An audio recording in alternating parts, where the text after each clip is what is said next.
My rent was due in 4 days. I had exactly $312 in my bank account, and a pile of medical bills from my grandmother's final hospital stay that could choke a horse. The translation work had dried up this month, which meant I was back to relying on the one thing that kept me sane and occasionally solvent, singing at Cafe Napoli in Boston's North End. I loved that place. Loved the smell of espresso and garlic, the way the brick walls held decades of conversations, the warmth that seeped into your bones the second you walked through the door. Tuesday nights were mine. I'd stand on the tiny stage in the corner, barely elevated, and sing the old songs my grandmother taught me, Neapolitan songs, the kind that made old Italian men cry into their wine and young couples lean closer together. Tonight felt different the moment I stepped onto that worn wooden platform. The usual crowd was there, familiar faces scattered among the small tables, but there was a tension in the air I couldn't name. Maybe it was just my own anxiety talking. The bills, the loneliness, the way my apartment felt emptier every day without Nona's voice filling it. I closed my eyes and let the first notes of Anima e Cor rise from somewhere deep in my chest. My grandmother's favorite. She'd sung it to me in Neapolitan, not the standard Italian version everyone knew, but the old dialect from her village outside Naples. The words felt like home in my mouth, like reaching back through time to hold her hand one more time. The cafe went quiet. That always happened when I sang this one. But tonight the silence felt heavier, charged with something I couldn't identify. I opened my eyes halfway through the second verse and saw him. He stood near the entrance, frozen. A man in his early 30s, tall and broad-shouldered, wearing a suit that probably cost more than my entire year's rent. Dark hair, darker eyes, the kind of face that belonged on magazine covers or movie screens. 2 men flanked him, clearly security, their postures screaming professional protection, but it was his expression that made my voice almost falter. He looked like he'd seen a ghost. Those dark brown eyes were locked on me with an intensity that made my skin prickle. Not threatening exactly, but focused in a way that suggested he was memorizing every note, every breath, every movement. His jaw was tight, his hands clenched at his sides. One of the men beside him leaned in to say something, but he waved him off without breaking eye contact with me. I finished the song. The applause was warm, genuine, but I barely heard it. The man was already moving through the cafe toward the stage, people instinctively clearing a path for him. Up close, he was even more striking. Strong jawline, olive skin, eyes that held depths I couldn't begin to measure. He wore power like a second skin, the kind of confidence that came from never being told no. "Where did you learn that song?" His voice was low, rough around the edges, like he'd been silent for too long and the words hurt coming out. I blinked, thrown by the directness. "My grandmother taught me. The version you sang. That specific dialect." He took a step closer, close enough that I could smell cedar and something darker, richer. "Where is she from?" "A village outside Naples, Caserta province." I searched his face for clues to this interrogation. "Why does it matter?" "Because the only person I've ever heard sing it that way was my mother." His voice cracked on the last word. "And she's been dead for 19 years. The air between us felt electric, charged with a grief I recognized because I was drowning in my own. Around us, the cafe had resumed its normal rhythm, conversations flowing, dishes clattering, but we existed in a bubble separate from all of it. "My grandmother passed away 2 years ago," I said quietly. "She was the last of my family."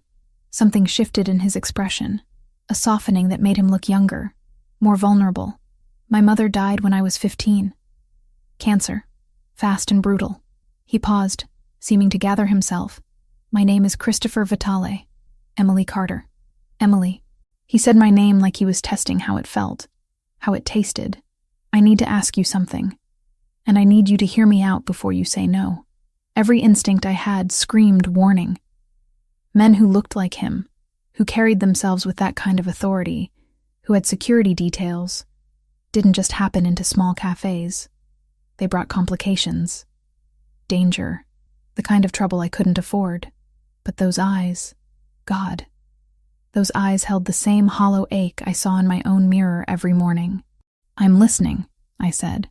"I have documents, letters my mother wrote before she died, family correspondence, some going back decades. They're in Italian, old Italian, some in dialect. He pulled a business card from his jacket pocket and held it out. I need them translated, properly, by someone who understands the nuances, the cultural context. I took the card. Heavy stock, simple design, just a name and a phone number. No company, no title. There are professional translation services. I don't want professional services. The intensity was back in his voice. I want someone who treats the words with respect. Someone who understands what it means to hold on to the last pieces of someone you loved. The card felt heavy in my hand.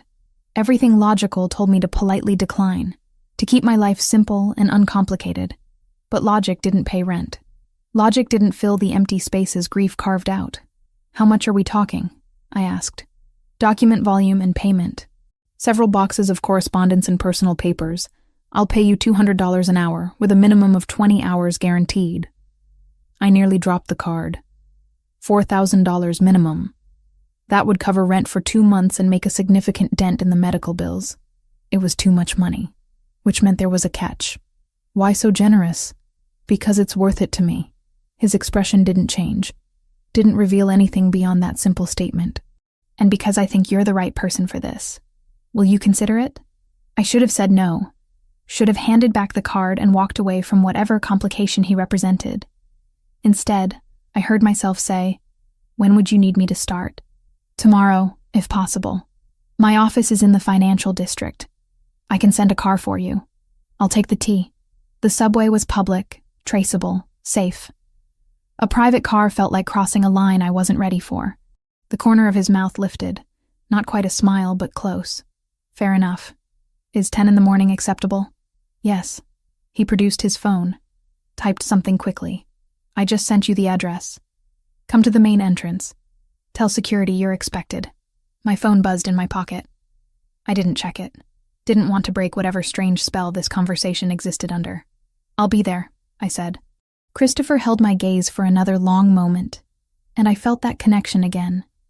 That recognition of shared grief and loneliness. Then he nodded once, turned, and walked out of the cafe with his security detail trailing behind. I stood there on my little stage, holding a business card that weighed more than paper should, and wondered what I'd just agreed to. Cafe Napoli resumed its normal chaos around me, but everything felt different now. Changed.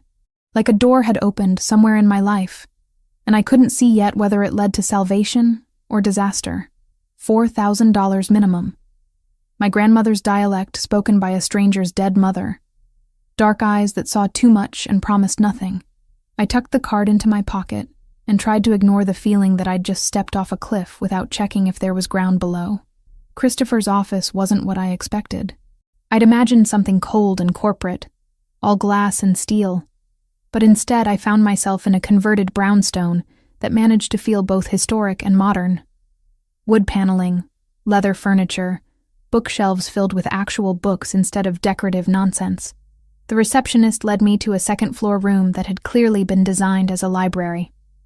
3 archival boxes sat on a mahogany table. Christopher stood by the window, looking out at the street below. He turned when I entered, and that intensity from last night was still there, maybe even stronger in the daylight. "Thank you for coming," he said. "Coffee? Water?" Coffee would be great. He made it himself from a setup in the corner. Proper espresso from a machine that probably cost more than my car. When he handed me the cup, our fingers brushed, and I felt that same electric awareness from the cafe. "These are my mother's letters," he said, gesturing to the boxes. Correspondence with family back in Italy, personal journals, notes she made about recipes and family history. Some are typed, most are handwritten. Her penmanship was better than most people's typing. I set down my cup and opened the first box. The smell hit me immediately. Old paper, faded ink, the particular mustiness of documents preserved with care, letters tied with ribbon, journals with leather covers worn soft by handling, photographs tucked between pages. "She was beautiful," I said, looking at a photo of a dark-haired woman with Christopher's eyes, laughing at something beyond the camera's frame. "She was everything." His voice went rough again.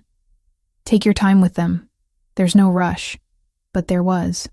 I could feel it in the way he looked at those boxes, like they held answers to questions he'd been asking for 14 years.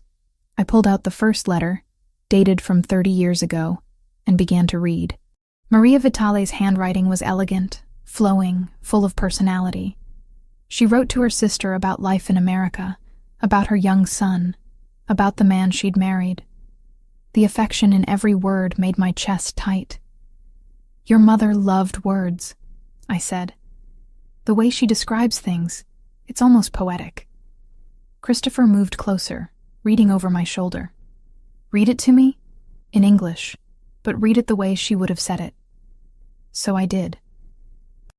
I translated aloud, trying to capture not just the words but the warmth, the humor, the fierce love that radiated from every sentence. Christopher stood perfectly still, barely breathing, and when I finished, he turned away quickly, but not before I saw the shine in his eyes. "Thank you," he said, his back still to me. "That's exactly what I needed." We fell into a rhythm. I'd read through letters, taking notes, occasionally translating passages aloud when something particularly moving or significant appeared. Christopher would sit nearby, sometimes at the table, sometimes in one of the leather chairs, just listening. The silence between us felt comfortable, like we'd known each other longer than 18 hours. Around noon, he ordered lunch from somewhere local. Real food, not corporate catering nonsense. We ate and talked, conversation drifting from translation work to music to the slow process of grief that never really ends, just changes shape. "My grandmother raised me," I told him. "My parents died in a car accident when I was 7. She gave up everything to take me in. Never complained once about the life she lost. I owed her everything. Medical bills," he said. "It wasn't a question. Pancreatic cancer. Fast and brutal, like your mother. By the time they found it, treatment was just buying time." I pushed pasta around my plate. I'd sell everything I owned to hear her voice one more time. "I used to have recordings of my mother singing," Christopher said quietly. "My father destroyed them all after she died. Said keeping them made it harder to move forward. That's cruel. He was a complicated man. Dead now, too. Heart attack when I was 17. I'm sorry. Don't be. We weren't close." He set down his fork, his expression closing off. "Tell me about your grandmother's village, the one in Caserta." We talked for another hour about southern Italy, about the old ways that were disappearing, about language and culture, and the weight of carrying traditions forward when you're the last one left. Christopher knew more about Italian regional history than I expected, spoke about it with a passion that made me curious about his connection to it all. When I returned to the letters that afternoon, I found the one that changed everything. It was tucked near the bottom of the second box, older than most of the others, the paper more fragile. Maria's handwriting looked younger here, less assured. I read through it once silently, my Italian decent enough to catch the general meaning, then read it again more carefully. My hands started shaking. "Christopher," I said, my voice strange in my own ears, "I need you to read this with me." He was beside me in seconds. "What is it?" "Your mother wrote this to someone named Julia. A cousin, I think. It's dated about 40 years ago, before you were born." I pointed to a passage near the middle. "She's talking about a marriage proposal. Someone from Calabria, representing a powerful family there. She refused." "Calabria," his jaw tightened. "The 'ndrangheta." The word hung between us, heavy with implications I was only beginning to understand. I'd heard of the 'ndrangheta, of course. Calabrian organized crime, one of the most powerful criminal organizations in Europe. But hearing Christopher say it like that, with that particular edge to his voice, made connections form in my mind that I didn't want to acknowledge.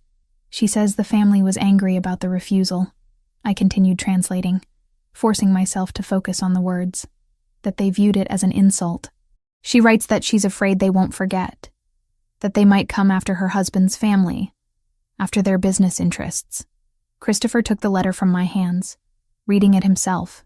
His Italian was clearly fluent, his eyes moving quickly over the text. When he looked up, his expression was harder than I'd seen it, all the softness from earlier conversation gone. "She mentions a traitor," he said. Someone close to the family who might be sympathetic to the Calabrians. Someone with blood ties. I found the passage he meant. Il traditore di sangue. The traitor of blood. Did she name them? I scanned the rest of the letter carefully. No. Or if she did, that page is missing. Look, the next letter is dated 3 months later. Whatever she wrote in between is gone. Christopher stood abruptly, pacing to the window. His shoulders were rigid, his hands clenched. I watched him process this information, saw the way his whole demeanor shifted into something more dangerous, more controlled. This matters, I said carefully. This isn't just family history. No. He turned back to me. Emily, I need to be honest with you about something. The work I do, the business I'm involved in, it's not entirely conventional. I gathered that from the security detail and the vague business card. A flicker of something, maybe amusement, crossed his face. You're observant. I'm not stupid. You want to tell me what's really going on? Not yet. He came back to the table, his focus entirely on me. But I need you to keep translating. All of it. Every letter, every journal entry, every scrap of paper in these boxes. Can you do that? You think there's more about this traitor, about the 'Ndrangheta? I know there is. My mother was careful, deliberate. If she wrote about this once, she documented more. She always said the truth had to be preserved, even when it was dangerous. I should have walked away. Should have recognized the warning signs, the danger implicit in every word he wasn't saying. But I looked at those letters, at Maria's elegant handwriting, at the careful way she'd preserved her truth, and I thought about my grandmother, about the stories she'd made sure I knew, about the importance of remembering. I'll do it, I said, but I want the truth eventually. All of it. You'll have it. Christopher held my gaze. I promise you that. He pulled out his phone, made a call in rapid Italian that I only partially followed. Something about security, about investigations, about being discreet. When he hung up, his expression had shifted again, back to something gentler. I'm having someone watch your apartment, he said. Just a precaution. You think I'm in danger from a 40-year-old letter? I think information is power, and you now have information that certain people would rather stayed buried. He pulled out his wallet, extracted a business card different from the first. This one had more details. This number reaches me directly, day or night. If anything feels wrong, anything at all, you call me immediately. I took the card, this time fully aware I was stepping deeper into whatever complicated world Christopher inhabited. Okay. I mean it, Emily. Don't hesitate. I won't. We spent another 2 hours going through letters, but the easy companionship from earlier had shifted into something more charged, more aware. Every accidental touch felt significant. Every shared glance held weight. When I finally left that evening, taking the subway home with a substantial check in my bag and more questions than answers, I knew my life had changed. The only question was whether I was walking toward something better or something that would consume me entirely. 3 days passed in a blur of translation work and mounting tension. I spent hours in that library room, surrounded by Maria Vitali's words, while Christopher handled business I didn't ask about. We'd developed an unspoken understanding. I'd work through the letters. He'd appear periodically, sometimes sitting with me, sometimes just standing in the doorway watching. The attraction between us was becoming impossible to ignore. He called me Wednesday evening while I was still at the office, his voice tight with controlled energy. Dinner tomorrow night, my house. We need to talk. Not an invitation, a statement. But his tone held something else. A vulnerability that made me say yes without thinking. I'll text you the address, he continued. 7 o'clock. A car will pick you up. Christopher, I can drive myself. Humor me, please. I'd never heard him say please before. Okay. 7. The car that arrived Thursday evening was exactly what I expected. Black, expensive, driven by someone who looked like they knew how to handle more than steering wheels. We drove west out of the city, into neighborhoods where houses sat back from the road behind gates and walls. Money lived here. Old money and new money that pretended to be old. Christopher's property sat at the end of a private drive, a modern structure of glass and stone that somehow managed to look warm instead of cold. Security was everywhere but discreet. Cameras, sensors, Men in dark clothing positioned strategically. I'd stopped pretending not to notice things like that. He met me at the door wearing dark slacks and a white shirt, sleeves rolled to his elbows, collar open. Casual for him, but still radiating that controlled power. His eyes swept over me, taking in the simple green dress I'd chosen, and something heated flickered in his expression. "You look beautiful," he said. "You look worried." A slight smile. Direct as always. "Come in." The interior matched the exterior. Contemporary but warm, filled with art that looked original and expensive. He led me through rooms designed for living, not showing off, until we reached a terrace overlooking the city lights. A table was set for two, intimate and perfect. "I had dinner brought in from a place in the North End," he said. "Real Italian food, not the tourist garbage." We sat, and he poured wine while I tried to process being here, in his home, sharing a meal that felt more like a date than a business dinner. The food was excellent, but I barely tasted it. The tension between us was thick enough to choke on. "You've been avoiding the subject," I said finally. "The business, what you actually do." Christopher set down his fork, his expression shifting into something more guarded. "I run the Vitale organization. We have interests in construction, real estate, importing. Some of it's completely legitimate. Some of it exists in gray areas. And some of it is exactly what you're imagining. Organized crime. That's the ugly phrase for it. I prefer to think of it as managing territories and interests that traditional law enforcement can't or won't address. That's a hell of a rationalization. Maybe." He leaned back, studying me. "My father built this organization from nothing. When he died, I was 17, and vultures circled immediately. I had two choices. Let everything collapse, or step up. I stepped up. And your mother? What would she think about the choices you made?" His jaw tightened. "She'd probably be disappointed. She always wanted me to go to college, become a lawyer or a doctor, something respectable. But she also understood that the world we lived in didn't operate on college degrees and good intentions. The world you chose to stay in. Yes." No apology in his voice. "I'm not going to lie to you, Emily. I've done things I'm not proud of. Hurt people who threatened what's mine. Made decisions that kept me awake at night. But I've also protected this city's interests, kept peace between factions that would tear each other apart, provided for families who depend on me.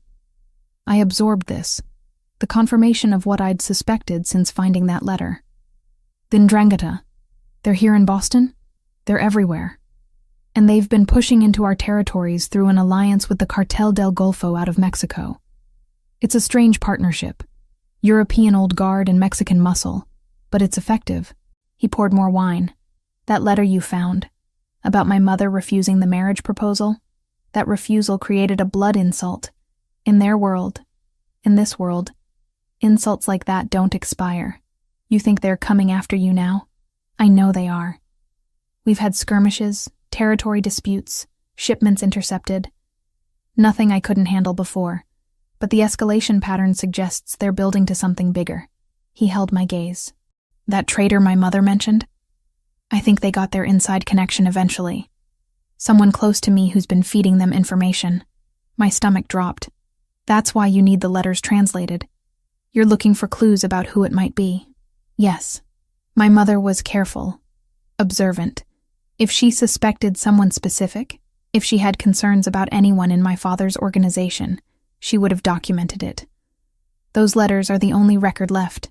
My father destroyed everything else. Why would he do that? Because he was paranoid and broken after she died.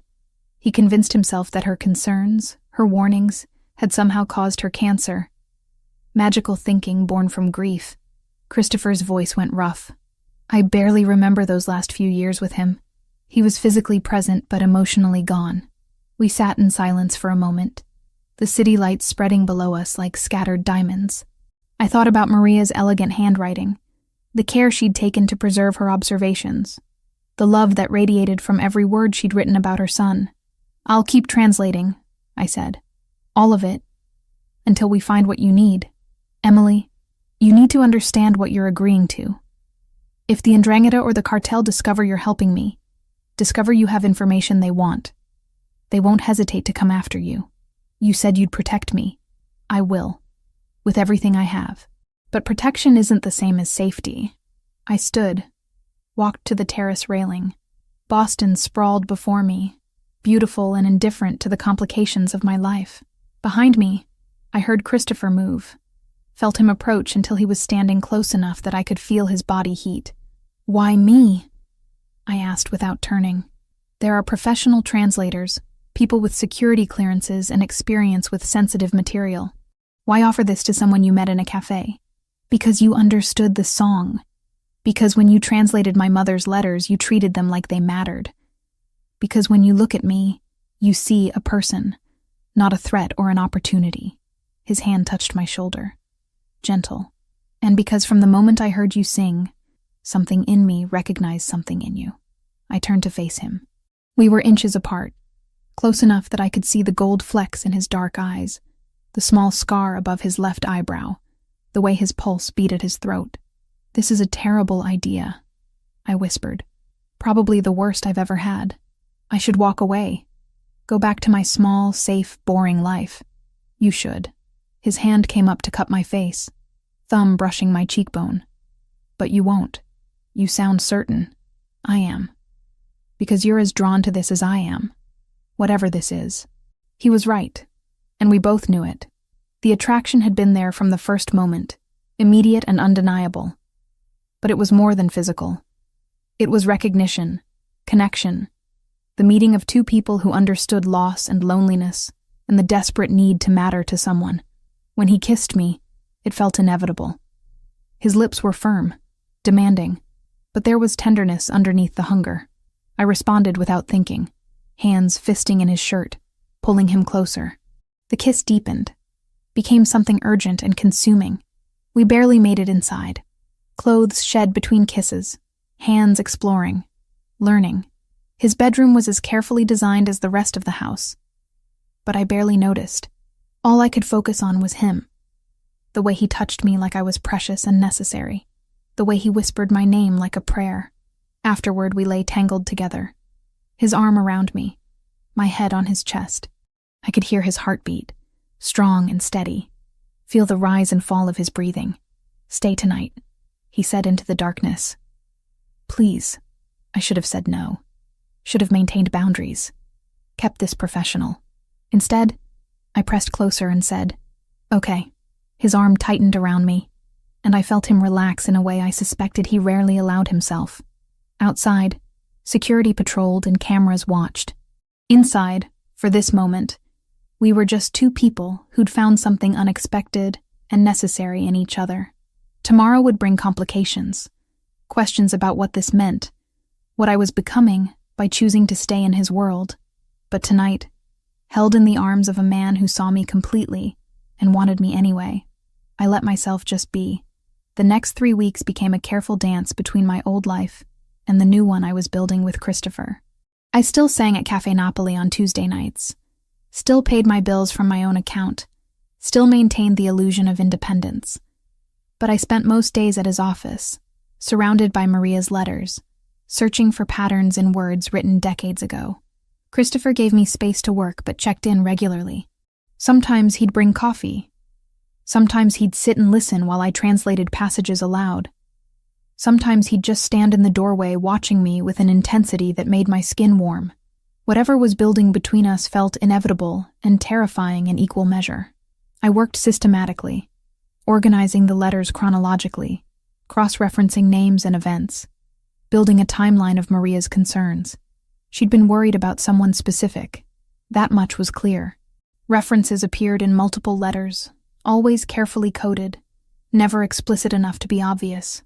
On a Thursday afternoon, 3 weeks after our first dinner, I found it. The letter was tucked inside a journal from the year before Maria died. The pages yellowed and fragile. Her handwriting here was shakier, the effects of illness visible in every line, but the content was crystal clear. My dearest Julia, I translated quietly, reading through the first time. I write this knowing I may not have much time left. The doctors speak in gentle euphemisms, but I understand what they're saying. My concern now is for Christopher, for what he'll face after I'm gone. I continued reading, my hands beginning to shake as the implications became clear. Roberto trusts Sergio Moratoni like a brother, but I have never shared that confidence. There's something in his eyes when he looks at our family, at what we've built. Not admiration, resentment.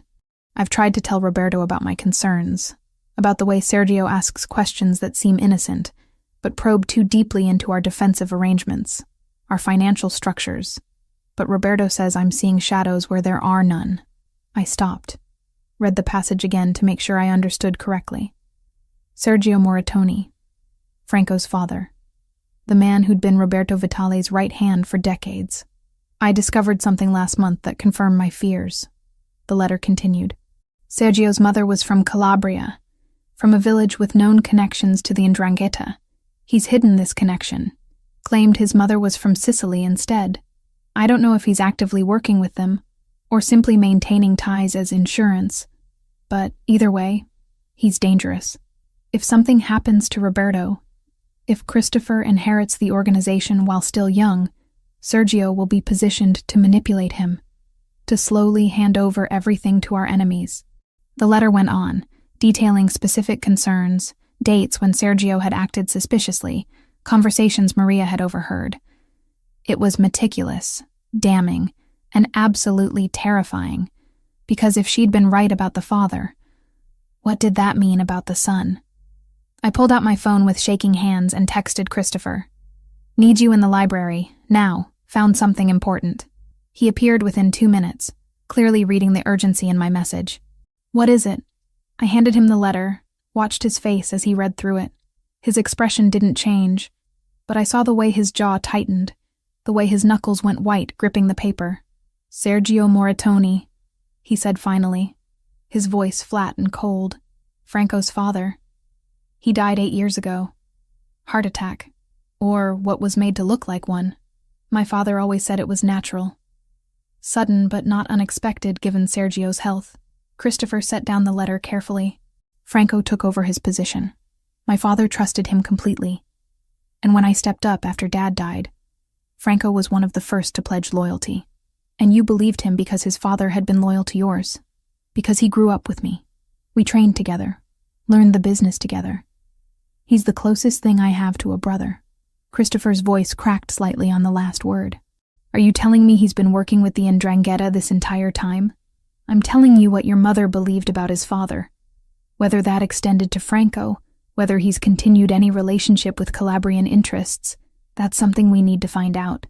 Christopher pulled out his phone, made a call. His Italian was too rapid for me to follow completely, but I caught enough. Surveillance, background checks, financial audits, discreet inquiries. He was thorough, methodical, and absolutely ruthless. When he hung up, he looked at me with an expression that made my heart ache. Betrayal and anger and grief, all mixed together. I need you to keep going through the letters, he said. If my mother documented this much about Sergio, she might have written more about Franco. He would have been in his 20s then, already involved in the organization. Christopher, if Franco finds out you're investigating him, he won't. Not until I have proof. He came closer, cupped my face in his hands. Thank you. For finding this. For treating it with the seriousness it deserves. I'm worried about you. Don't be. I've been handling threats since I was 17, but his eyes told a different story. This wasn't just any threat. This was personal. I spent the next week going through every remaining letter with even more care, looking for any mention of Franco Moratoni. I found 3 references, all in letters from Maria's last months. Observations about the young man's behavior, questions about his loyalty, concerns that he seemed more interested in power structures than in actual family loyalty. He watches Christopher with calculation, Maria wrote in one letter. Not the way a friend watches a friend, but the way a predator watches prey. I pray I'm wrong. I pray the sickness has made me paranoid and suspicious. But I can't shake the feeling that Franco Moratoni will one day be the greatest threat my son faces. I showed Christopher each letter as I found them. Watched him process his mother's warnings, the implications of having been so close to someone who might have been plotting against him for years. The investigation he'd ordered came back on a Friday morning. I was in the library when he arrived, his expression grim. "They found it," he said, without preamble. "Franco's been communicating with 'Ndrangheta contacts through encrypted channels. Financial records show money moving through shell companies with Calabrian connections, and surveillance caught him meeting with a known Cartel del Golfo lieutenant last week." I stood, went to him. "I'm sorry. So am I." He pulled me close, held tight. "My mother knew. She tried to warn my father, and he didn't listen. If he had, maybe none of this would have happened. You can't change the past, but I can control what happens next." He pulled back enough to look at me. "I'm going to confront him. Today, I need you to stay here, in this house, until it's done. Christopher, that's dangerous. If he knows you're onto him, he doesn't. Not yet. But I'm not going to let this continue. Not after everything we've found." His hand came up to my face, thumb brushing my cheekbone. "I need to know you're safe. Please, do this for me." I wanted to argue, to insist I be there, but I saw the fear under his determination. Not fear for himself, fear for me. "Okay," I said. "I'll stay, but you call me the second it's over." "I will, I promise." He kissed me then, deep and desperate, like he was memorizing the taste of me. When he pulled away, his eyes held something fierce and protective. "Whatever happens," he said, "whatever you learn about what I have to do today, remember that I'm doing it to protect what's mine, to protect you." "I know." He left, taking several men with him. I stood at the window watching the cars disappear down the drive, my stomach churning with anxiety. The house felt too quiet, too empty, despite the security personnel I knew were positioned everywhere. I went back to the library, to Maria's letters, seeking comfort in her words. Found one final letter I hadn't translated yet, dated just days before she died. "If you're reading this," it began, "then I'm gone. And Christopher faces the battles I feared. Tell him I loved him. Tell him to trust his instincts, to believe in his own judgment even when everyone around him says otherwise. Tell him that strength isn't about never showing weakness, but about choosing the right moment to be vulnerable with the right person. And tell him that love, real love, is worth any risk." I read it 3 times, tears streaming down my face, and prayed Christopher would come home safe so I could give him his mother's final message. Christopher returned 3 hours later. I heard the cars before I saw them, ran to the entrance hall just as he walked through the door. He looked exhausted, older somehow, but unharmed. Relief flooded through me so intensely I almost collapsed. "It's done," he said, his voice rough. "Franco's in custody. Secure location. He won't be talking to anyone." What did he say? Everything. Once he realized we had proof, he stopped pretending. Christopher moved past me toward his office, and I followed. He admitted the 'Ndrangheta recruited him years ago, right after his father died. Said his father had maintained the connection as insurance. Taught Franco to do the same.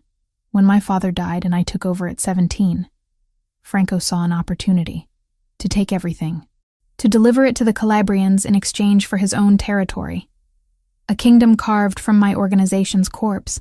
He poured himself 3 fingers of whiskey, downed it in one swallow. He said my mother would have been ashamed of me for being weak enough to trust him. The cruelty of that statement hit me physically. He's wrong. Your mother would be proud of the man you've become. Would she? Christopher turned to face me, and I saw the doubt in his eyes. I run an organization built on violence and intimidation. I've ordered people hurt, killed, destroyed. What's there to be proud of? You protect people. You maintain order in a world that would tear itself apart without someone strong enough to hold the line. I moved closer, and you showed mercy when you could have chosen revenge. Mercy. He laughed bitterly. Franco's going into permanent exile. Every resource he has, every connection, every dollar, it's all gone. He'll live the rest of his life knowing he lost everything. That's not mercy, Emily. That's torture. It's not execution. That matters, does it? Because right now I feel like putting a bullet in him would be kinder than what I'm doing. I understood then what was really eating at him. Not the betrayal itself, but the choice he'd made in response to it. The choice he'd made because of me. You spared him because you thought it's what I wanted, I said quietly. I spared him because you made me believe I could be different than my father, different than the men who came before me. He set down the glass. But maybe that's weakness. Maybe that's exactly what gets people killed in this world. Or maybe it's evolution. Maybe it's choosing to be better when you have the power to be worse. You don't understand what you're asking of me. The world I operate in doesn't reward mercy. It sees it as vulnerability, as an opening to exploit. Then change the world. You're powerful enough to do it. Am I? His laugh was harsh. Emily, the only reason the Ndrangheta and the cartel haven't already overrun my territory is because they know I'm willing to do whatever it takes. That I'll burn everything to ash before I surrender. The moment I show weakness, the moment I hesitate, they'll come for everything, including me. The words hung between us, heavy with implication. Christopher's expression shifted, the anger draining away to reveal something more vulnerable underneath. Yes, he said finally, including you. Franco made sure they know about you, about the letters, about everything you've helped me discover. You're a target now, Emily. A way to hurt me. The reality of that settled over me like ice water. I'd known intellectually that I was in danger, but hearing it stated so baldly made it real in a way I couldn't ignore. So what do? I asked. Hide here forever? Give up my life, my apartment, everything I built? I have a safe house in Montreal. Clean identity, enough money to start over, security that would keep you protected. You could be on a plane tonight, out of reach before anyone knew you were gone. Is that what you want? What I want doesn't matter. Your safety does. That's not an answer, Christopher. He moved toward me, stopping just close enough that I could feel the tension radiating from him. What I want is to keep you here, in my house, in my bed, in my life. What I want is to wake up with you every morning and fall asleep with you every night. What I want is to build something with you that isn't based on danger and necessity. His voice dropped. But wanting something doesn't make it safe or smart. So you're asking me to choose. Leave and be safe, or stay and be with you. I'm giving you the option I should have given you weeks ago. A real choice, without pressure or manipulation. If you want to go, I'll make sure you're protected, provided for, safe, and I'll let you go completely. No strings, no obligations. I studied his face, seeing the pain this offer cost him. He meant it. He'd let me walk away, disappear, build a new life somewhere far from his complicated world. All I had to do was say yes. Can I ask you something first? I said. Anything. Do you love me? The question clearly caught him off guard. His carefully controlled expression cracked, showing raw emotion underneath. Yes, he said roughly. From the moment you sang that song, maybe before I even consciously knew it. Yes, I love you. Then here's my answer. I closed the distance between us. Took his face in my hands. I'm staying, not because I don't have other options, not because I'm trapped or afraid. I'm staying because I love you too.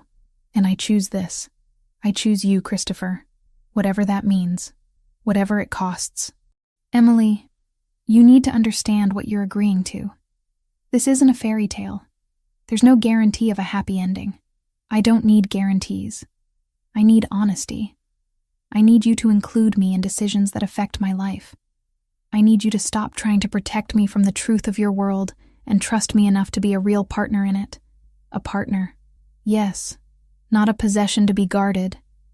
Not a weakness to be hidden away. A partner who understands what you do, who you are, and chooses to stand beside you anyway. Christopher searched my face, looking for doubt or fear or hesitation. I let him see everything. The love, the determination, the absolute certainty of my choice. If you stay, he said carefully, everything changes. You can't go back to your apartment, not safely. You'll need security everywhere you go. People will know you're connected to me, which makes you a target and an asset depending on who's looking. Your life will never be normal again. My life stopped being normal the night I sang in a cafe and a beautiful, complicated man recognized a song his mother taught him. I pulled him closer. I'm not looking for normal, Christopher. I'm looking for real. And this, what we have, this is more real than anything I've ever felt. He kissed me then. desperate and grateful and full of promises neither of us could be sure we'd keep. When we broke apart, I saw something new in his eyes. Not just love or desire, but respect, trust, partners, he said, like he was testing how the word felt. Partners. Then there's something you should know about Franco's punishment. He pulled back slightly, his expression becoming more serious. I chose exile instead of execution because you're right. I can choose to be different. But I also chose it because I wanted you to see that your influence matters, that you can help me build something better than what came before. That was selfish of me. Why selfish? Because I'm using you as an excuse to be the man I want to be instead of the man I'm expected to be. That's not fair to you. What if I want to be that excuse? What if I want to help you become someone your mother would be proud of? He smiled, small and genuine. Then I guess we're partners in revolution as well as everything else. She left you a letter, I said suddenly, remembering. Your mother. One last message. I found it this afternoon while you were gone. Christopher's expression shifted, vulnerability flooding his features.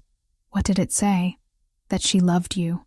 That she wanted you to trust your instincts and believe in your own judgment. That strength isn't about never showing weakness, but about choosing the right moment to be vulnerable with the right person. I touched his face gently, and that love is worth any risk. His eyes shone with unshed tears. She always knew exactly what to say. She knew you'd face this, all of it, and she believed you'd make the right choices. I hope she's right. She is. Because you're choosing love over fear, partnership over isolation, evolution over tradition. That's brave, Christopher. That's strength. He held me close, and I felt the tension finally drain from his body. Outside, security patrolled and threats waited. Inside, we'd found something worth protecting, worth fighting for, worth the risk of everything. Stay with me tonight, he said against my hair. Tonight and every night after. That's the deal. Best deal I've ever made. We stood there in his office, holding each other as evening turned to night. Two people who'd found something extraordinary in the most unlikely circumstances. The danger wasn't gone. The threats hadn't disappeared, but we'd face them together now, as partners, as equals, as two people who chose love even when safer options existed. And somehow, that made everything else bearable. 4 days passed in careful tension. I moved my essential belongings into Christopher's house, gave up the apartment lease I could barely afford anyway, and started learning the rhythms of life surrounded by security. Christopher worked to consolidate his position after Franco's removal, ensuring loyalty among his remaining people, reinforcing defensive positions. We were careful, cautious, waiting for the inevitable response from the Ndrangheta and their cartel partners. It came on a Tuesday night. I was in the bedroom when I heard the first gunshot. For a second, I thought I'd imagined it, that my paranoia had finally tipped into hallucination. Then the alarm system started screaming, and Christopher was suddenly in the doorway, his face hard with controlled fury. Panic room, now! He grabbed my arm, pulling me toward the hallway. What's happening? They're hitting the house. Coordinated assault, at least 20 men. He pressed his palm against a hidden panel, and a section of wall slid open, revealing a narrow staircase descending into darkness. Down, all the way to the bottom. Door locks automatically from inside. More gunfire erupted, closer now. I heard shouting in Spanish and Italian, the distinctive crack of automatic weapons. Christopher's men were responding, but the assault was overwhelming. Come with me, I said, grabbing his shirt. I need to coordinate the defense. Emily, please. I can't do what I need to do if I'm worrying about you. He was right, and I hated it. I kissed him hard, fast, then started down the stairs. Behind me, the door slid shut with a pneumatic hiss, sealing me in darkness until motion sensor lights flickered on. The panic room was exactly what I expected. Reinforced walls, supplies for days, communication equipment, medical gear. A bunker designed to withstand anything short of a direct missile strike. I found the control panel, activated the security camera feeds, and watched the battle unfold above me. Christopher's property was under full assault. Men in dark tactical gear poured through breaches in the perimeter, met by Christopher's security forces. Muzzle flashes lit the darkness like lightning. Bodies fell on both sides. It was brutal, efficient, and terrifying. I found Christopher on one of the interior cameras, coordinating from his office, phone pressed to his ear while gunfire rattled outside. He looked calm, focused, completely in control. Then I saw him flinch, his free hand going to his left shoulder. Blood spread across his white shirt. "No," I whispered, watching him continue giving orders even as he bled. "No, no, no." He was hit but still fighting, still leading. The realization of what that meant, how close he was to dying while I hid safe below, made something break inside me. I couldn't do this. Couldn't sit here watching while he bled out upstairs. The panic room door was designed to lock from inside for maximum security, but there was an emergency override, hidden behind a panel, meant for situations where someone needed to exit during an active threat. I found the manual, read through the instructions with shaking hands. It took 3 minutes to bypass the electronic lock, 3 minutes of listening to gunfire and watching Christopher grow paler on the security feed. The moment the lock disengaged, I grabbed the medical kit and ran up the stairs. The house was chaos. Smoke filled the hallways. Glass crunched under my feet. Bullet holes pocked the expensive walls. I heard fighting nearby. Men shouting, the crack of gunfire. I ignored it all, focused only on reaching Christopher. I found him in a corridor leading to his office, still on his phone, still giving orders. His left shoulder was soaked with blood, his face pale but determined. When he saw me, his expression shifted from shock to fury. "What the hell are you doing up here? Saving your stubborn life." I dropped to my knees beside him, pulling open the medical kit. "You've been shot." "I'm aware." "Emily, you need to get back to the panic room." "Shut up and let me work." I cut away his shirt, assessed the wound. Through and through, clean entrance and exit. But he was losing blood fast. I grabbed gauze and pressure bandages, working with hands that shook but held steady enough. Christopher made a sound between a laugh and a groan. "You're impossible. You're one to talk." I applied pressure to the wound and he hissed. "Sorry. Don't be. Just hurry." I packed the wound as best I could, wrapped it tight enough to slow the bleeding. It wasn't pretty, but it would keep him alive until we could get proper medical attention. Around us, the gunfire was lessening, becoming more sporadic. Either Christopher's men were winning, or we were about to be overrun. "Tell me you're okay," I said, meeting his eyes. "I'm okay. Thanks to you." He cupped my face with his good hand. "You were supposed to stay safe." "I was.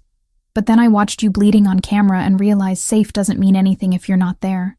I helped him stand, taking some of his weight. "Can you walk?" "Yes, my office. We need to coordinate the cleanup." We made it the 20 feet to his office, Christopher leaning on me more than he wanted to admit. Inside, 3 of his men were positioned at the windows, weapons ready. One of them, a man named Luca, who I'd met a few days ago, rushed over to help. "Boss, you're hit." "I'm aware. Status?" "We've repelled the main assault. 12 hostiles down, 6 captured, the rest retreated. We lost 4 men, 3 more wounded." Luca's voice was professional, but I heard the anger underneath. They used Franco's intelligence, knew our security protocols, our blind spots. Franco's last betrayal. Christopher sat heavily in his chair. "Make sure our wounded get medical attention first. The hostiles we captured, I want them secured and alive. We need information." "Already done, boss." "Good." Christopher's eyes closed briefly. "Damage assessment?" "Significant. Perimeter sensors destroyed, 3 vehicles disabled, structural damage to the east wing. But the house is secure, and we've reinforced all entry points." I stood beside Christopher, my hand on his good shoulder, feeling his tension and pain radiate through both of us. He was running on adrenaline and will, but that wouldn't last forever. "You need a doctor," I said quietly. "Later. First we secure everything." "Christopher." "Emily." He looked up at me, his eyes fierce. "I need you to trust me on this. If I show weakness now, if I let them see me as vulnerable, it undermines everything. 10 more minutes, Please. I understood what he was asking. In his world, leadership meant strength, even when you were falling apart. Showing vulnerability at the wrong moment could be fatal. 10 minutes, I agreed. Then you're getting proper medical attention even if I have to hold you down myself. The corner of his mouth lifted despite everything. Deal. Those 10 minutes were the longest of my life. Christopher gave orders, coordinated security improvements, spoke to his men with a strength that defied his injuries. I stayed beside him, silent support, ready to catch him if he fell. When his personal doctor finally arrived, an older man named Caruso who clearly had experience with these situations, Christopher let himself show the pain. Dr. Caruso examined the wound, gave Christopher something for the pain, and began proper treatment. You're lucky, Caruso said, working efficiently. Another inch to the right and this would have hit your subclavian artery. You'd have bled out in minutes. Good to know my luck is holding. Christopher's voice was strained but steady. I held his hand through the treatment, through the stitching and bandaging, through the moments when pain made his grip tighten until my bones ached. When it was finally done, Dr. Caruso packed up his supplies. Rest for at least a week. That shoulder needs time to heal properly. I'll check on you tomorrow. He looked at me. Make sure he actually rests. He's terrible at following medical advice. I'll chain him to the bed if necessary. Caruso smiled. I believe you would.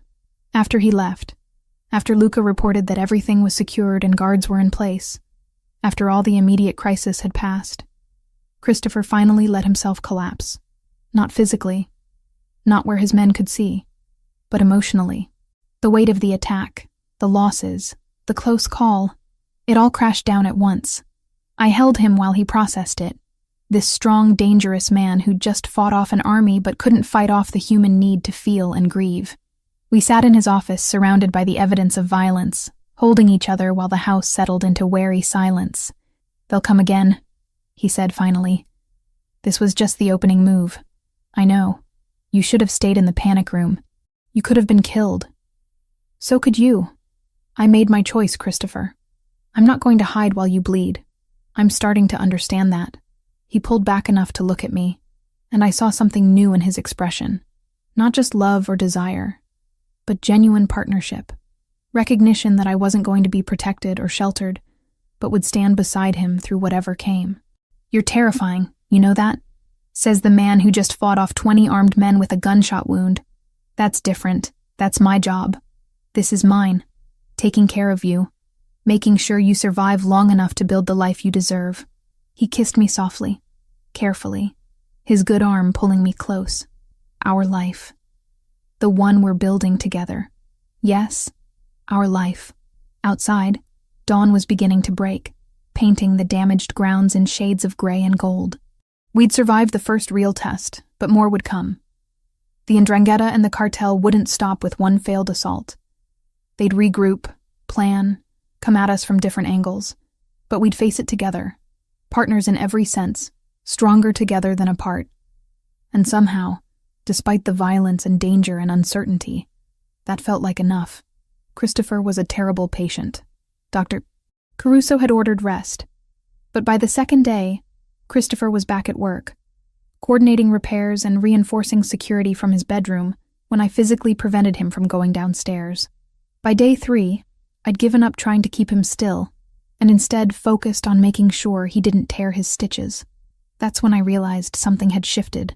His men started coming to me with questions, checking in about Christopher's condition, asking if now was a good time to brief him. Luca brought me security reports before taking them to Christopher, letting me filter what needed immediate attention versus what could wait. I'd become a gatekeeper without consciously deciding to be one. You're good at this, Christopher said one afternoon, watching me coordinate with Dr. Caruso about physical therapy, while simultaneously reviewing intelligence reports Luca had dropped off, managing information flow, prioritizing threats, keeping everyone organized. Years of freelance translation work taught me how to juggle competing demands. I set down the reports. How are you feeling? Be honest. Like I got shot 4 days ago.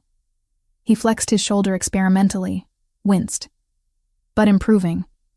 The pain is manageable now. That means the medication is working. Don't push it. Yes, ma'am. The teasing tone was back. which meant he was genuinely feeling better. We need to talk about what comes next. I'd been expecting this conversation. The attack had failed, but it wasn't over. The Ndrangheta and cartel had committed significant resources and lost. They'd either escalate or negotiate, and neither option was simple. The prisoners we took, I said. What have they told you? Not much at first, but one of them broke yesterday. Low-level cartel soldier, scared out of his mind once he realized he was going to survive. Christopher pulled up a tablet, showed me notes. He confirmed the Ndrangheta and Cartel del Golfo are working together, but the relationship is strained. The Calabrians want Boston territory for themselves. The Mexicans want access to East Coast distribution networks. It's an alliance of convenience, which means it's vulnerable. Potentially. But it also means they're desperate enough to work with people they don't particularly like, which makes them unpredictable. He scrolled through more notes. The soldier said there's talk of a negotiation, a sit-down to discuss terms. They're hurting too. Lost a lot of men in the assault. Spent resources they can't easily replace. Do you trust that? Not even slightly. But I'm willing to hear what they have to say. He set down the tablet. That's where you come in. Me? The meet will likely involve Italian and Spanish speakers. I'll have people there, obviously. But having you as a translator gives us an advantage. You'll pick up on nuances, cultural subtext, things that might get missed otherwise. The idea of sitting at a table with people who just tried to kill us should have terrified me. Instead, I felt a surge of purpose. This was what partnership meant. Not hiding behind Christopher's protection, but using my skills to help him navigate dangerous waters. When? I asked. Tomorrow night. Neutral territory. A restaurant in the theater district that's owned by someone with connections to all sides. Heavy security presence. Strict weapons protocol. He studied my face. You don't have to do this. I can bring in a professional translator. No. I want to do this. I need to do this. I met his eyes. They tried to kill us, Christopher. I need to see them, understand them, know what we're up against. He nodded slowly.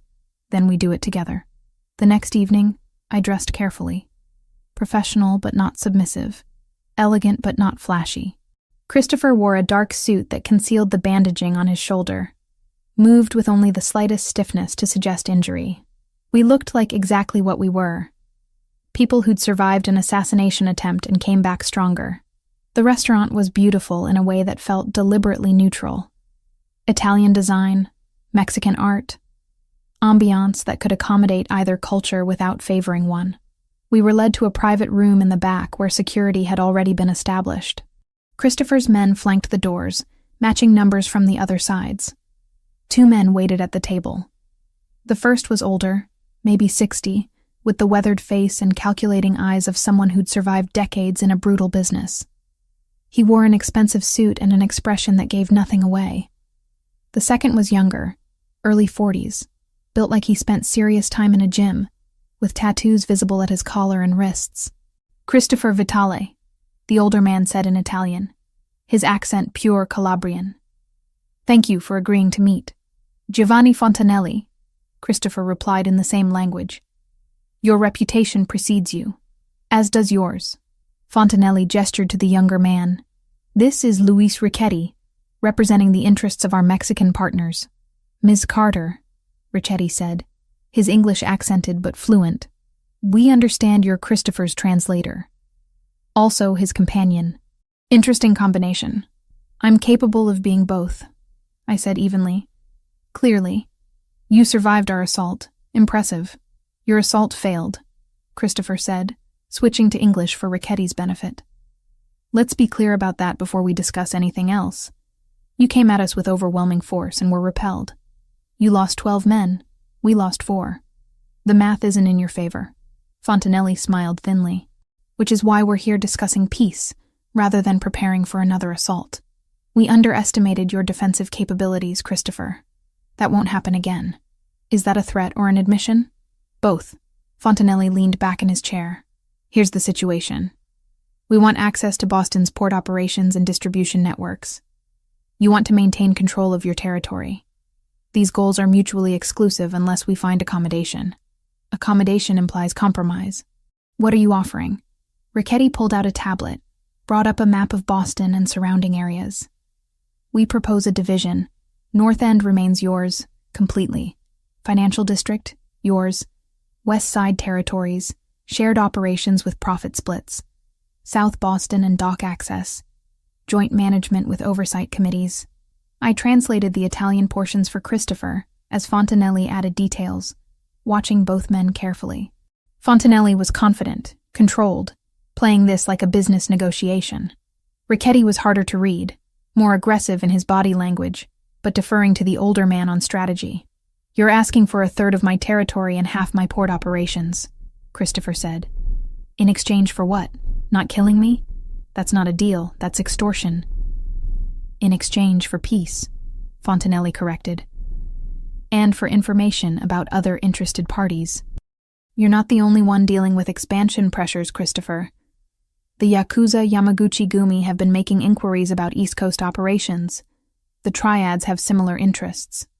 Right now, we're competing with you, but we could be allied against them. That got Christopher's attention. I saw the calculation in his eyes, weighing the threat of known enemies versus unknown ones. Keep talking. They negotiated for 2 hours. Territories, profit percentages, operational protocols, security arrangements. I translated constantly, switching between Italian, Spanish, and English as needed, picking up on subtext and cultural nuances that affected meaning. Fontanelli was a skilled negotiator, never giving ground easily but willing to compromise on details. Richetti was more impatient, more interested in concrete gains than long-term stability. By the end, they'd outlined a framework. Not a complete agreement, but enough to establish temporary peace while details got worked out. Christopher would maintain primary control of Boston, but with carved-out areas where the 'Ndrangheta and cartel could operate. Profit sharing on certain operations, joint security on others, clear boundaries that everyone agreed to respect. There's one more condition, Christopher said as they prepared to finalize the framework. Franco Moratoni remains in exile. He doesn't come back, doesn't get reinstated, doesn't receive any consideration from any party. He's done. Fontanelli and Richetti exchanged glances. Franco was useful, Fontanelli said carefully. Franco was a traitor who played all sides. If you think you can trust him more than I could, you're welcome to try. But not in my city. Not where he can hurt my people again. Agreed, Fontanelli said after a moment. Franco stays gone. They shook hands, all three of them, sealing an agreement built on mutual exhaustion and pragmatic self-interest. Not friendship, not even trust, but recognition that continued war benefited no one. As we left the restaurant, Christopher's arm around my waist, I felt the tension of the past weeks finally begin to ease. We'd survived assassination, betrayal, and war. Now we had peace, fragile and complicated, but real. You were remarkable in there, Christopher said once we were in the car. The way you caught those linguistic nuances, the cultural references Fontanelli used, the subtext in Richetti's phrasing. You gave me information they didn't even know they were revealing. That's what good translation is. Not just words, but meaning and context. You're more than a translator, Emily. You're a strategist, an analyst, a negotiator in your own right. He pulled me closer. My father never had anyone like you. He negotiated from strength and intimidation, never understanding that real power comes from information and intelligence. Your mother would have understood. She would have loved you. His voice went soft. Thank you. For everything. For staying. For fighting beside me. For being exactly what I needed even when I didn't know I needed it. I kissed him gently, mindful of his healing shoulder. Partners, remember? That's what we agreed to. Partners, he repeated, and smiled. Best decision I ever made. We drove home through Boston's glittering nightscape. Two people who'd found each other in impossible circumstances and built something stronger than either of us could have managed alone. The road ahead was still uncertain, still dangerous, but we'd face it together. And somehow, that made everything else bearable. 4 months after the peace agreement, Boston felt different. The territories had settled into their new configurations. Profit-sharing arrangements were functioning smoothly, and violence had decreased significantly across all controlled areas. Christopher's prediction had been right. Once everyone stopped fighting over the same resources, there was enough prosperity to go around. I'd settled into my role as something more than translator and less than official title. Christopher's people called me his consultant, his advisor, his partner depending on who was asking. The truth was, somewhere between all three. I translated for important meetings, yes, but I also analyzed intelligence reports, consulted on business decisions, and helped Christopher navigate the increasingly complex legitimate operations he was developing, because that was the other change. Christopher had started the slow, careful process of transitioning away from purely criminal enterprises into legitimate businesses. Real estate development, technology investments, import businesses that actually imported legal goods. It would take years, maybe decades, to fully separate from the underground operations that had built his empire. But the direction was clear, and the organization was adapting. We'd moved into a new house together, one without bullet holes in the walls, on a quiet street in Brookline where security could be maintained without being obvious. Christopher had insisted I decorate however I wanted, and I'd filled it with warmth and light, with books and art and all the things that made a house feel like a home instead of a fortress. On a Saturday afternoon in early spring, Christopher found me in what I'd claimed as my office, surrounded by documents for a legitimate shipping company we were in the process of acquiring. "I need to show you something," he said. "Get your coat." Mysterious. Should I be worried? No. Just trust me. We drove west out of the city, past the suburbs into countryside that still existed if you knew where to look. Eventually, Christopher turned onto a narrow road that led to a small cemetery, old and well-maintained, surrounded by trees just beginning to show spring green. He parked and led me through the graves until we reached one with a simple headstone. Maria Vitale, beloved mother, with dates that confirmed she'd been only 43 when she died. Fresh flowers already sat in the vase, which meant Christopher had been here recently without telling me. "I come here sometimes," he said quietly. "When I need to think, when I need perspective. I haven't brought anyone with me since my father died." I took his hand, squeezed gently. "Thank you for bringing me now. I wanted you to meet her. Properly, I mean. Not just through her letters." He pulled something from his jacket pocket, a worn photograph protected in plastic. Maria Vitale at maybe 30, laughing at the camera, holding a small boy who had to be Christopher. The resemblance was startling. "She was beautiful," I said. "She was everything good about my childhood. The person who made me believe the world could be kind, that love mattered more than power." His voice roughened. "I spent years after she died trying to prove I didn't need that. That strength was enough. And now I know she was right all along. Love is worth the risk, worth the vulnerability, worth building a life around." He turned to face me fully. "You taught me that, Emily. You and her letters. Her final message. She told me to find the right person to be vulnerable with, and I did." My throat tightened with emotion. "I'm glad I could help you find your way back to her wisdom." Christopher knelt beside his mother's grave, and I knelt with him. He touched the headstone gently, reverently. Then, to my surprise, he began to sing, quietly in Italian, the opening lines of Anima e Cor. I joined him on the second verse, our voices blending in harmony the way I imagined Maria and Christopher had sung together when he was young. The melody carried through the cemetery, beautiful and mournful, and full of love that death couldn't diminish.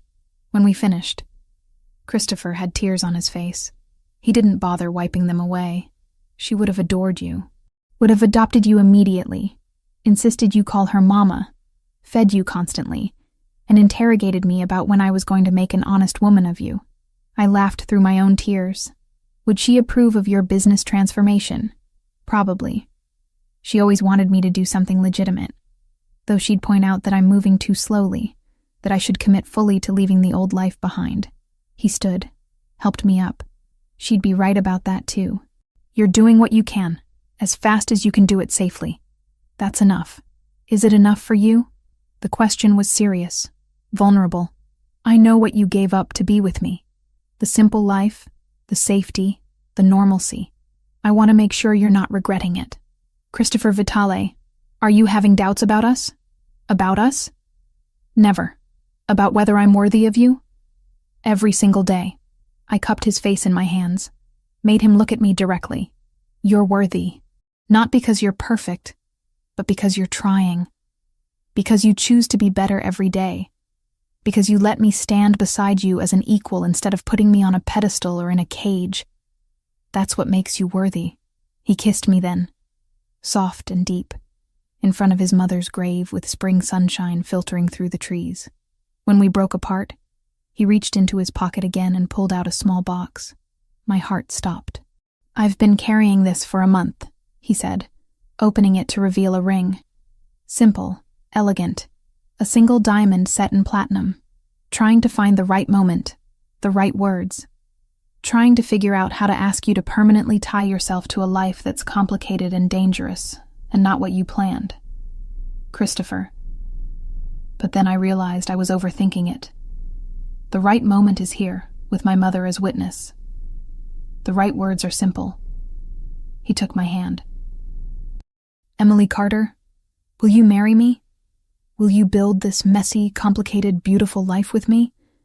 Will you be my partner in everything? For as long as we both survive this crazy world? I should have hesitated. Should have thought about the implications, the dangers, the reality of marrying into organized crime, even as it transformed into something more legitimate. But I'd made my choice months ago, the night I decided to stay. Everything since then had just been confirmation. Yes, I said. Yes to all of it. The messiness, the complications, the beauty. Yes to building a life with you. He slipped the ring onto my finger and it fit perfectly. Of course it did. Christopher was nothing if not thorough. We stood there holding each other beside Maria's grave, and I felt her presence like a blessing, like approval from beyond death. She would have loved this moment, Christopher said, would have cried and laughed, and immediately started planning the wedding. Then we'll have to plan it in a way that would make her proud. Deal. We visited for another hour, Christopher telling me stories about his mother, about his childhood, about the woman whose letters had brought us together. I told him about my grandmother, about the parallels in their lives, about how two strong Italian women had shaped us into people who could find each other. When we finally left, driving back toward the city as afternoon turned to evening, I felt complete in a way I'd never experienced. Not because I'd found a man to complete me, but because I'd found a partner who made me want to be better, stronger, more fully myself. That night, I sang at Cafe Napoli for the first time in months. Christopher sat in the audience, no longer hidden, no longer separate. When I sang Anima e Cor, I sang it for him, for Maria, for my grandmother, for all the people who'd loved us into existence. Afterward, we walked through the North End hand in hand, security following at a discreet distance. People recognized Christopher, nodded respectfully, called out greetings. Some recognized me too now, the translator who'd become something more, the woman who'd stood beside Christopher Vitale through war and peace. What are you thinking? Christopher asked as we walked. That life is strange. 4 months ago, I was barely making rent and singing in cafes to survive. Now I'm engaged to a man who terrifies half of Boston and makes the other half feel safe. Does that bother you? Not even a little bit. I'm exactly where I'm supposed to be. So am I. He pulled me closer. Thank you for taking a chance on a complicated man with a dangerous life. Thank you for seeing me as more than someone to protect. For letting me be your equal. We reached his car where his driver waited patiently. Before we got in, Christopher turned to me one more time. I love you, Emily Carter. Soon to be Emily Vitale. I love you too. All of you. The dangerous parts and the vulnerable parts and everything in between. We drove home through streets that belong to us now, not through violence or intimidation, but through careful negotiation and hard-won peace. The life we were building wouldn't be conventional. It would be complicated, occasionally dangerous, always interesting. But it would be ours, built on choice and love and partnership that made both of us stronger. And as I looked at the ring on my finger, at the man beside me, at the city lights spreading across the darkness, I knew I'd made the right choice. Not the safe choice, not the expected choice, but the right one, the one that led to home.